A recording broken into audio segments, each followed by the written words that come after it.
And we're back with some more King's Quest IV, The Perils of Rosella. If this is your first time here, well, welcome along.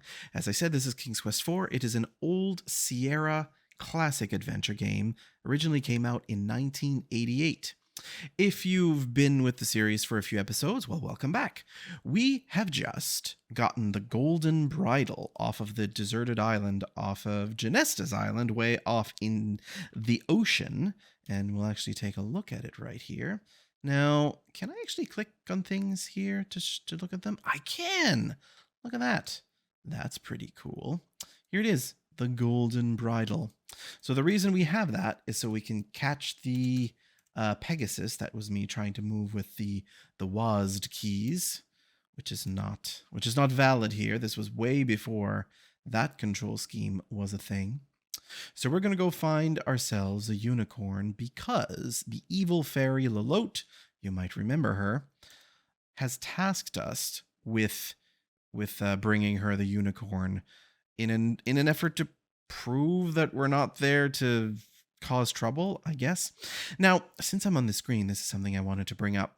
In one of the previous episodes, I talked about how this game, when it originally came out, it was on 9 floppy disks, 5 1/4 size, and gosh, I don't remember how many of the 3.5 inch ones, but anyway, it was pretty big.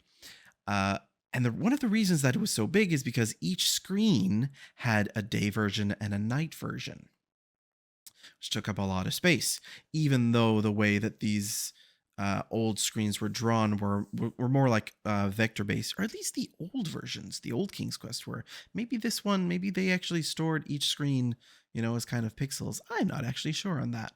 But anyway, the point is each screen had a day version and a night version, and so it took up a lot of space. In subsequent releases, they tried to kind of merge the two, so a lot of screens would have only the sky portion would be different. Now this screen used to have right here, where I'm kind of marching along with Rosella, and over here there were 2 bushes. But in this version, in the most latest version where they try to condense all the graphics, the bushes are gone. The little trees are gone. So I guess that's another way they could save space. It's very strange in general. This is not where I want to be. I want to find the unicorn, please. King's Quest IV. Please show me the unicorn. This is one of the screens where the unicorn usually hangs out in the meadow. I don't think it usually hangs out here. That house is the fisherman's hut, as you might recall from the last episode. Let's wander a bit here. This is the frog pond, you'll also recall.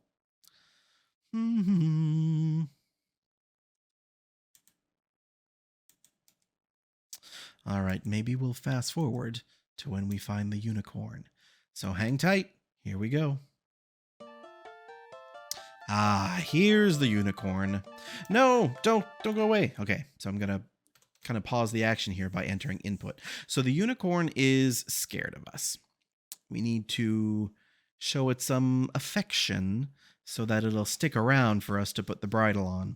And what better way to have somebody or something or anything love us by shooting it with an arrow. In particular, Cupid's arrow. Oink! You aim one of Cupid's golden arrows toward the beautiful unicorn. You let go of the bowstring. Zing! Bullseye!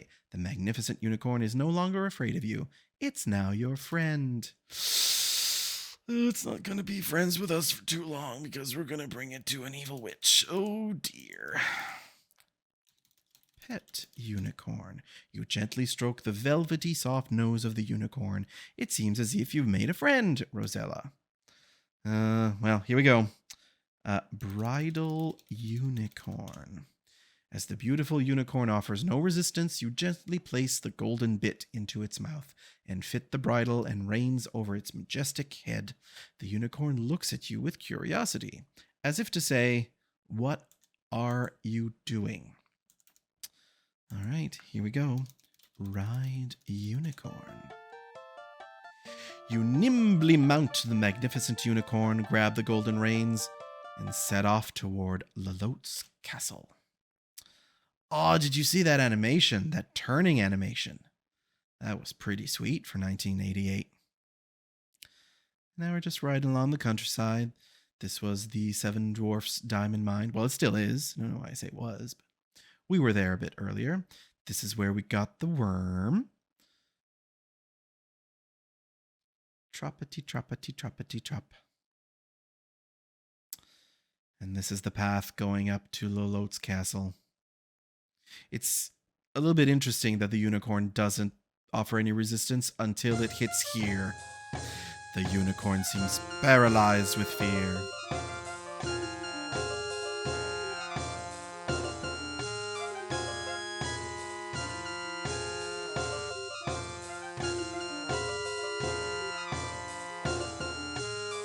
This music is quite the thing. You may notice that the music is of higher quality. I messed with a few settings in the Scum VM INI file and managed to get some more instruments into the orchestra. Look at Edgar. He's taken quite a shining to Rosella. Lalote, on the other hand, is still not quite convinced. This doesn't sound good. It shouldn't. Because now she's going to give us another task. She wants the hen that lays the golden eggs. And apparently it's being kept by the ogre and his wife. Now, I don't remember if we've actually seen the ogre yet. We may have seen him on screen and then I cheesed it. Because if the ogre catches you, you're literally lunch. But now we gotta get there and get the hen.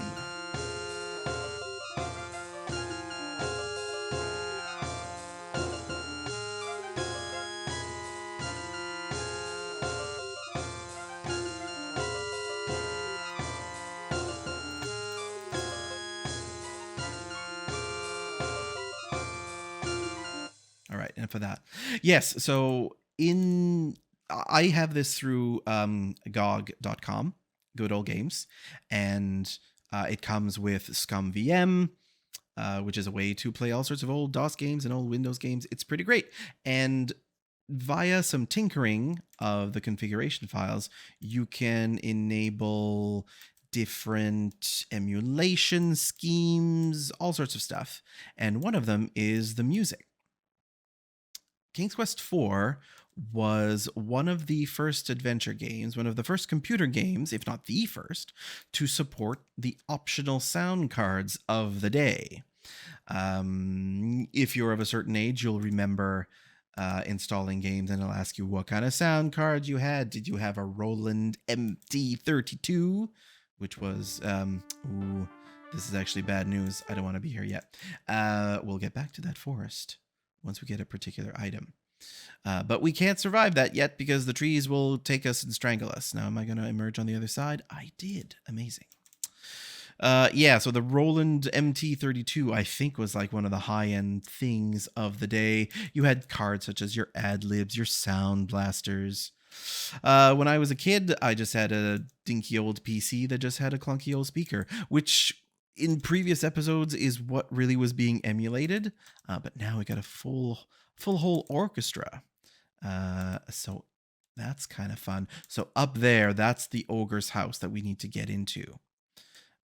Let's do a little save. Ogre.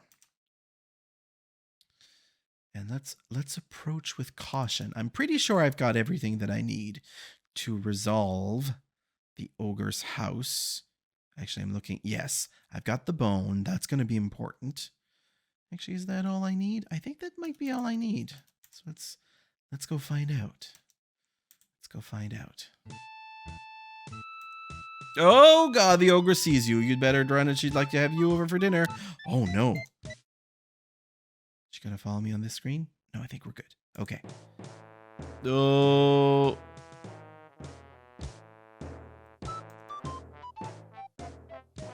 Oh, no, no, no, no, no, no, no, no. Now the ogre sees me. Okay. So here's again the forest. Actually, let's take a look around. This is a creepy place. You have found a grove of very odd and scary looking trees. A thick forest surrounds the grove. Yes, so let's take a look what happens if you get too close to the trees. They don't like it. That one seems to be fine. This one down here, yeah. It seems you'll discover your roots, Rosella. And you just get strangled and you die. And it's a bad time. All right, let's restore back here. Okay, let's approach the house with a bit more caution. Actually, there's nothing to do with caution. It's mostly luck. Okay, so that was the Ogres. Aha! No music means everything is fine. Let's take a look. You see a large thatched roof house surrounded by forest, and it looks very formidable. It might be wise to use caution here. Indeed. So let's do another save. We're not going to knock at the door because that's going to alert the denizens that we're here. So we're just going to open the door. Oh, God, watch out. A very unfriendly bulldog rushes towards you. Throw bone. Whoop. Quickly, you toss the bone to the big dog, who catches it in midair. Happy with his surprise gift, he takes it to his favorite rug, lies down, and begins to nod at something something. We didn't have time to read it all. Perfect. Ogre house. How interesting. Well, if I were to go into the kitchen, actually, let's do that so you can see what's going on. The dog, now that he's got the bone, is not going to bother us at all anymore. So if I go into the kitchen, oh dear. I think literally, I think that's a deer on the hook. The ogre sees you. You'd better run. Yeah. I can't escape her when I'm in the house. Poor Rosella. Oh, yeah, it was actually a deer. Oh my. All right, so let's restore. So we're going to avoid the kitchen, and we're going to go upstairs, and we're going to do a little bit of rootling around and snoop. Look, you have entered the ogre's upstairs bedroom, where a huge bed dominates the place. In the left wall, you notice a closed door. Against the right wall leans the ogre's axe. That's an invitation to pick something up. Yes. Let's take a look at this dresser. Look, dresser. It must hold the ogre's and ogresses' clothes. Open dresser. It's private. Stay out. All right. There's nothing more to do here. Is there something to do in the closet? I feel like there must be. Open closet. You can't do that now. Oh. Open door? You can't. The door is locked. Oh. I don't have any keys, but I'll try it. You can't. It's locked and you don't have the key. Okay. Well, I guess I thought for some reason you hid in the closet. Oh no, it's this door. You open this door and hide in it. Right. Okay, let's do that. Dum da dum da dum. Let's just take a look. This isn't the most cozy looking living room you've ever seen. In fact, the ogre's house looks almost frightening. Open door. Perfect. Now, we're in the pantry. You have found yourself inside this ogre's small closet. Oh, okay. For a closet, it's surprisingly empty. You notice a large keyhole under the doorknob of the closest door. Of the closet door. Closets don't have multiple doors. So yeah, it's pretty empty. So let's look in the keyhole. Interesting. So the reason that we're in here is that the ogre is going to be coming back, and if he caught us snooping about the house, we'd be dead. There we go. You hear the ogre in the house. So let's take a look at the keyhole again. There he is. Fee, fi, fo, fum. I smell the blood of a... ... Oh, do I have to? There we go. Quiet, you old goat, interrupts the ogress. That's just the deer you smell. You know how you get when you're hungry. Here, eat. She clocks him on the head with a deer stick, a deer drumstick. Nom, nom, nom, nom, nom. Wife, shouts the ogre, bring me my hen. Where was the hen? We didn't really see it anywhere. Lay, ogres. Ogres the order. Orders the ogre. With excitement, you watch the hen lay a golden egg, which the ogre takes. He yawns, then falls asleep on the table. Soon his snoring rattles the walls. Perfect. So he's now asleep, which gives us the perfect opportunity to sneak into the room and snatch the hen. Let's do a little save. Ogre closet. Okay. Open door. You see the ogre sleeping at the table. You had better be real quiet. And that is very important because if the hen starts making noise, it'll wake up the ogre. Get hen. Okay, everybody be very quiet as we try to escape the house. I'm gonna do a little save. Got hen. Okay. Quietly. Open door. Ah, crap. Squawk. Oh no. Okay, so we got to run real fast. Oh no. I got stuck on the geometry. Run. Oh. Oh. That was pretty close. It's interesting how in universe, I mean, the ogre could have easily caught Rosella by the hair here, but because everything happens compartmentalized in screens, we managed to get away, which is great. Now, there's some stuff to do in the forest. And what are trees going to be scared of? An axe. I'd like to ask a question. Okay. The trees tremble at your might and are frightened by your axe. They will not bother you further. So until you swing the axe, anything you try to do, anywhere you try to go in this forest, the trees will just nab you. They're still going to be staring at you in a very scaring way, but they won't try to grab you anymore. And this is the only way to get to this screen. This screen is one of the 3 that are shown as screenshots on the back of the original box of the game.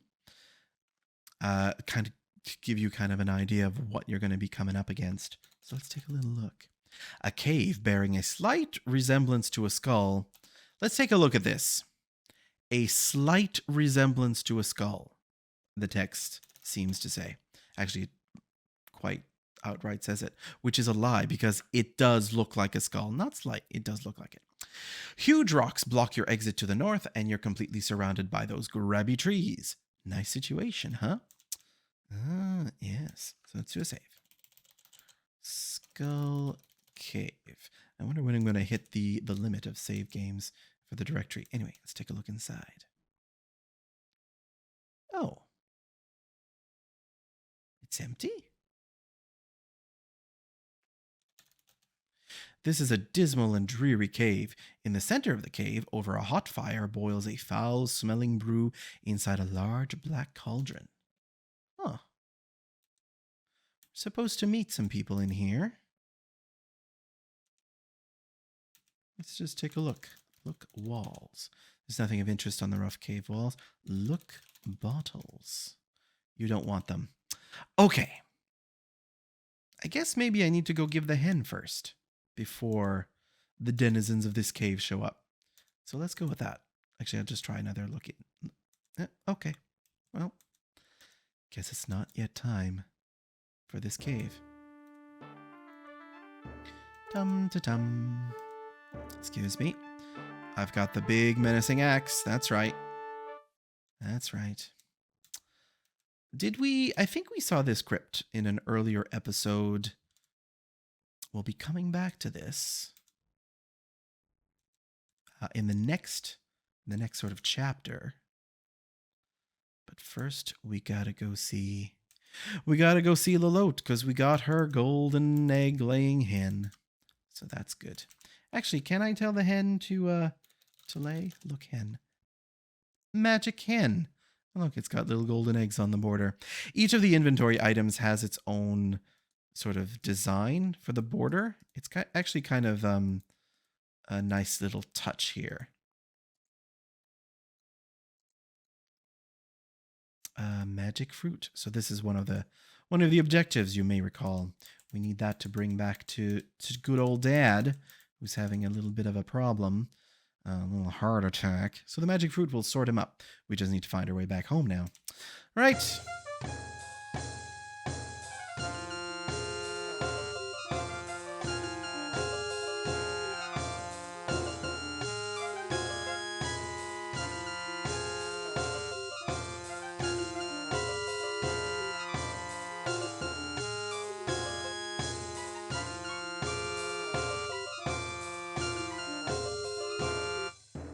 Man, that drum is oppressive. What a good girl you are. So, as you may have guessed, she gives us one more task to do, which is probably the most sinister. Well, we'll see. So she's got a little bit of tiny doubt left, and she's going to task us with finding a particular artifact that, if you know your mythology, you'll be familiar with. It is none other than Pandora's box. Yep, the Pandora's box. Full of all the purest evil, etc., etc. And she wants it, because if she had it, she would be unstoppable. It's pretty bad news. But she doesn't know where it is, interestingly. Now, I'm actually not quite sure. I don't know if I believe that Lolotte doesn't know where Pandora's box is. So she's like, I don't know where it is. You must search for it yourself. She must know that it's in Tamir, because how would she order Rosella to go find it, right? So she must know that it's in Tamir. My theory is that she actually does know exactly where it is, but she wants to see if Rosella is resourceful enough to actually find it.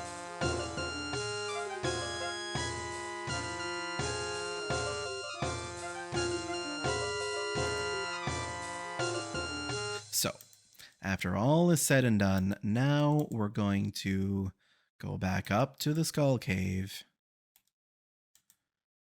because we need a thing from there to progress.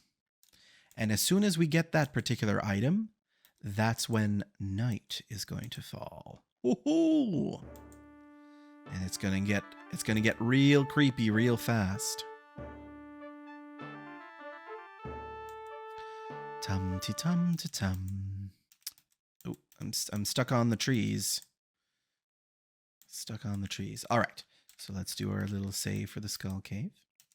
And now when we go in, we're going to meet... go in and meet... there we go. There they are. The 3 witches. We already read that. Okay. Oh God. Run away.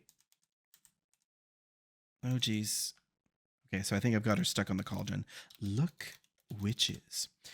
3 old one-eyed crones inhabit this dreary cave. They possess a glass eye, which they pass from one to another, that enables them to see. Through the glass eye, they each in turn peer at you with a frightening mixture of curiosity and malice. So if you let the one that's wandering around catch you, you're dead. She's going to drop you into the cauldron to cook you into soup. And if you get too close to the other 2, they'll also grab you, and it's bad time. What you need to do is snatch the glass eye just as they're passing it between them, and it's a whole situation. So, okay, so we need to do a little bit of a dodge here. Need to just shimmy around. And now let me just type get eye. Okay, you're not close enough. So I need to get just a bit closer. There. You just managed to snatch the glass eye from the grasp of the old witches. Now they are totally blind and helpless. Oh no! Although I don't know why the third one is in much of a panic, because she didn't have the eye anyway and she was still trying to chase you down, but oh well. Give us back our eye, the old witches plead. So now you have a choice. You can either give the eye back or say, screw you, witches, I'm heading out, which is what I'm going to do. Because if you give them back the eye, they don't learn their lesson and they still try to chase you down. But if you leave and come back, they give you a little present. As you re-enter the dismal cave, the three one-eyed witches throw something towards you, which lands on the ground. Here, take it, they cry. It'll ward off the undead. Ah, that sounds good. You'll need it. Now please give us back our eye. Please. You think about it. All right, well, let's take a look at the ground. You see a black scarab on the cave floor. Get a scarab. Perfect. And now we're free to give back the eye. I don't think you need to. You could just carry it around with you forever. But if you give it back, that's kind of, it's the way to get the maximum points, because the game is like, oh, you were a kind person and gave back the thing you stole from innocent people. I mean, they're not innocent. They're witches. That's a bad way to phrase that. They're not innocent. They're evil witches who would cook you into a stew, because witches in general are very cool. But anyway, give back eye. You throw the glass eye to the three old hags, who once again take turns peering at you. Come closer, dear. We'd like to give you a little gift. That's a trap, so we're just going to cheese it. Okay, so this is where we're going to end today's episode. We've got the scarab. Next time, night will fall, which is interesting. As soon as you get the scarab, essentially, that fast forwards the day to night. Usually, if you play and you just don't get anywhere, it may progress to night automatically by itself, but essentially you'll have to have been playing for almost 12 hours within the game. But as soon as you get the scarab, it moves the plot, and everything that needs to happen at night will start. Now, you heard the witches talk about the undead. We're going to be meeting some zombies and maybe another character a bit further once we get into the Pandora's Box plot. But that'll be for next week. So I hope you are enjoying our playthrough of King's Quest IV. If you do, give us a like and subscribe. Check out the other videos we've got on the channel, and we'll see you next time. Bye-bye.